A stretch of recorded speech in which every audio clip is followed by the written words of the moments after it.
On April 13th, 2025, a 17-year-old ran 200 meters in 19.84 seconds. He was 17 years old, still in year 12, still at school in Ipswich, Queensland. He did it in Perth at the Australian Open and Under-20 Athletics Championships in front of coaches, officials and timing staff who had spent their careers in this sport. People who do not rattle easily, people who have seen fast before. And when that number appeared on the board, several of them went quiet in a way that had nothing to do with routine. Because 19.84 seconds at 17 years old in the 200 meters doesn't just break records. It enters a conversation that most sports scientists believed was closed. There was a working assumption in elite sprinting circles, not a rule, not a law, but a studied, data-backed assumption that running times like this before the age of 18 required a physical maturity that teenagers simply don't possess. Gout Gout hadn't just approached that wall, he ran straight through it. To understand why 19.84 at 17 stops rooms full of experts, you need to understand what the 200 meters actually demands of a human body. The sprint is always a sprint. You gotta run as fast as you can, but knowing Lockie's such a great starter, so just knowing I gotta work my bend, and as soon as I come off that bend, just hammer it down the straight.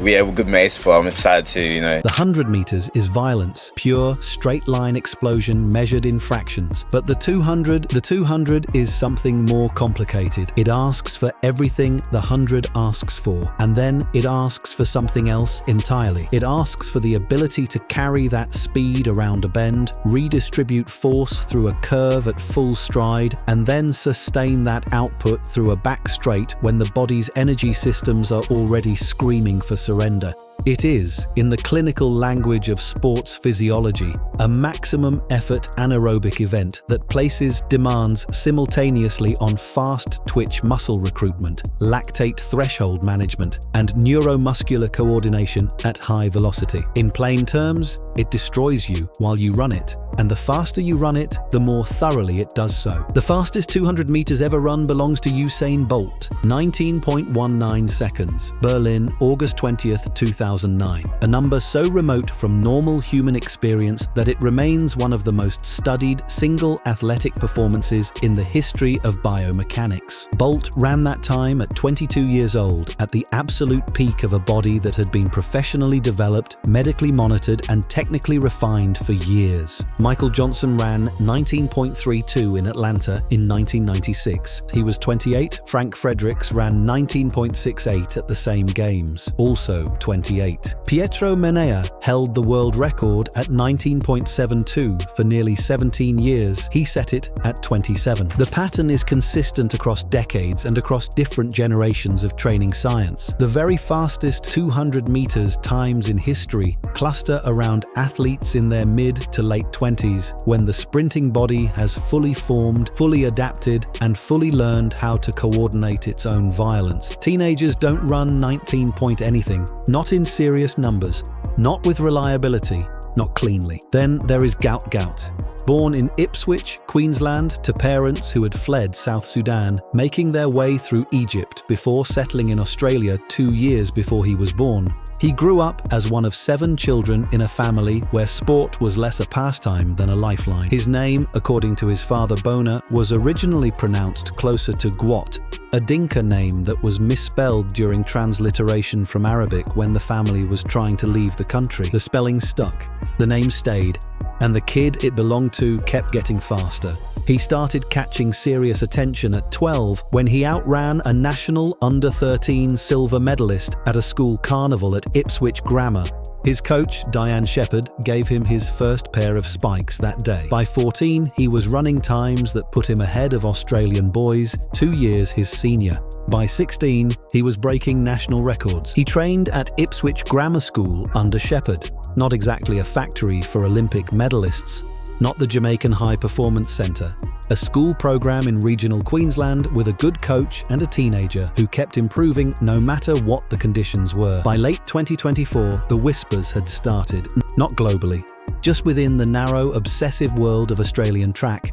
The The coaches who compare notes at state championships, the statisticians who track junior times like stock prices. They knew something was happening. They just didn't know how to say it out loud yet. Then came Perth. The Australian Open and Under-20 Athletics Championships is a legitimate professional meet. This was not a school carnival, not a regional junior championship. Gout Gout lined up in a field that included senior athletes, professional competitors, men who had been running the 200 meters for a decade. He was the youngest person on the track. He ran the bend the way biomechanics coaches describe in textbooks, not perfectly, because no 17-year-old runs a bend perfectly, but with a mechanical efficiency that analysts later described as being years ahead of where it should be at his age. His drive phase out of the blocks generated force data that professional sprinters train years to achieve. His top-end velocity coming off the curve and onto the back straight matched numbers that belonged to a different conversation entirely. And then he ran through the line. 19.84 seconds. The wind read plus 2.2 meters per second, just above the legal limit of plus 2.0. Under World Athletics rules, the time would not count as an official record. Gout knew it immediately. He said afterward that it was, in his own words, definitely frustrating. And it was. But here is what the wind ruling doesn't change. It doesn't change the biomechanics. It doesn't change the force data. It doesn't change what every credible analyst who studied that footage said when they watched the replay. A 17-year-old ran 19.84 seconds in Perth in April, in his first national senior championship. The tailwind gave him fractions. It didn't give him that time. Here is where the story turns in a direction most of the coverage missed entirely. 19.84 is not just a number.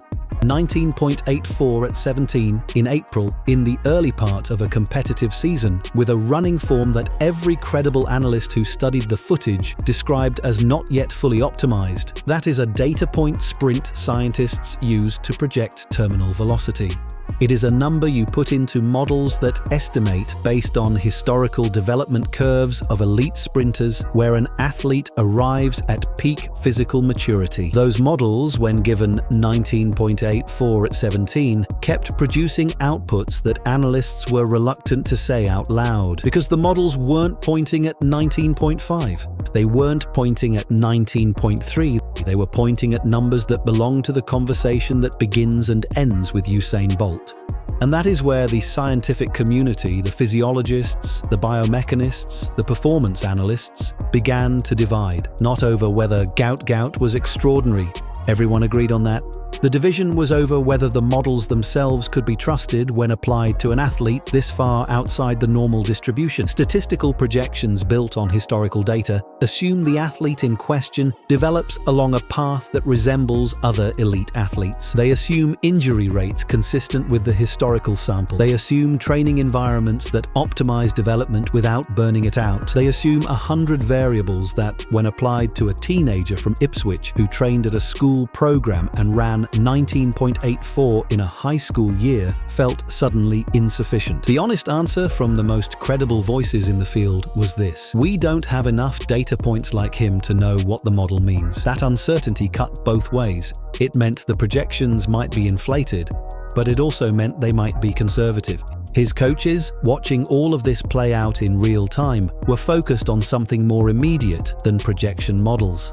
They were focused on the fact that the world had now decided Gout Gout was its next great sprint story, and that the world's attention, if managed badly, had ended more promising careers than any injury ever had. The offers intensified after Perth. Training invitations from Jamaica, from the United States, from European athletics programs that had watched the footage and wanted proximity to whatever this was. Management groups who had never heard of Ipswich grammar 2 years ago were now leaving messages. The narrative machine that sports culture runs on had identified its new subject and was moving toward him with the specific momentum of something that doesn't slow down on its own. His family filtered it carefully. Quietly, consistently, without drama. He finished school. He kept training in Australia. He ran when they told him to run, and he rested when they told him to rest. And he did not become a content machine or a press circuit or a projection model brought to life for someone else's purposes.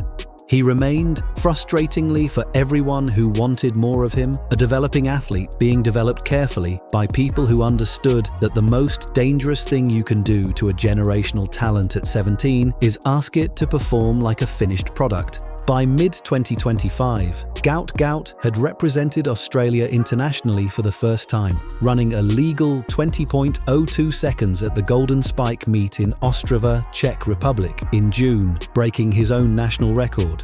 It was the second fastest under-18 time ever posted in the 200 meters. Not wind-assisted, not a footnote. Clean. He then competed at the World Athletics Championships in Tokyo in September 2025, the youngest sprinter to feature in a World Championships 200 meters. He reached the semi-finals. The times he ran did nothing to cool the conversation. They added fuel to it in the specific methodical way that consistency adds fuel. He wasn't a one-meet wonder. He wasn't a viral moment in search of a follow-up.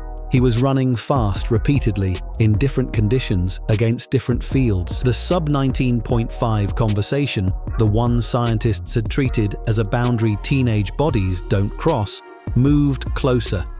Not because anyone rushed it, because the development curve was doing what development curves do when the talent underneath them is real. There is a number that lives in the back of every serious sprint analyst's mind when they watch Gout Gout run. It is 19.19. Bolt's number, the number that was supposed to be unreachable for a generation. Nobody is saying it publicly in those terms. Not yet. The people who know this sport best are the most careful with their language because they've seen promise collapse before, and they know the distance between 17 and 22 is littered with the careers of athletes who were supposed to change everything. But they're watching. Every single one of them is watching. On an April evening in Perth at the Australian Open Athletics Championships, a 17-year-old ran around a bend and down a straight and crossed a finish line in 19.84 seconds. The wind was just above legal. The time won't sit in the record books, but the biomechanics are permanent. The data is permanent. And the people who have given their lives to understanding what human speed is capable of looked at each other and quietly revised their assumptions. There's a version of this story that ends with a world record. There's a version that ends with injury. There's a version where the pressure gets too heavy and the development stalls, and we spend the next decade wondering what might have been. We don't know which version we're in yet. What we know is that on April 13th, 2025, a 17-year-old crossed a finish line in Perth and jogged to a stop. And the people who have given their lives to understanding what human speed is capable of looked at each other and quietly revised their assumptions. If you want to be there when this story finds its answer, and I believe it will find one none of us are ready for, subscribe, because 19.84 was not the ceiling, it was the introduction.